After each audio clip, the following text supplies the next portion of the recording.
we've now got, by my standards, a record number of participants who are here. The first point I'd make is that despite the name, modern monetary theory isn't particularly modern.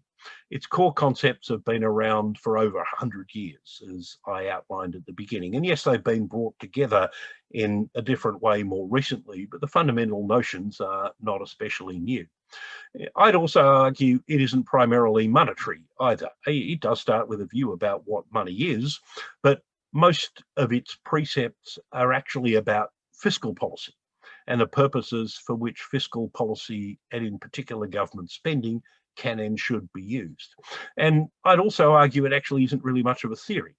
It doesn't provide a comprehensive model or even a description of the way in which the economy functions. It does provide a view about the monetary dimensions of the economy. I'm not suggesting otherwise, but it doesn't amount to a theory of how the economy operates in the way that, for example, Keynesian economics did, that Austrian economics has done, or that neoclassical theory, rightly or wrongly, seek to do.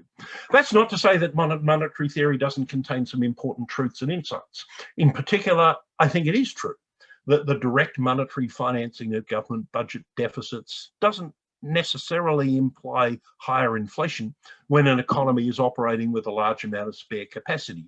It would be possible for governments who find themselves in a position, for whatever reason, that they're unable to finance their spending by borrowing in circumstances where the economy is a long way from full employment, it would be possible to deploy what others, including Friedman, have called helicopter money, by printing it in a way that would not necessarily cause inflation. That's an insight that I think is true.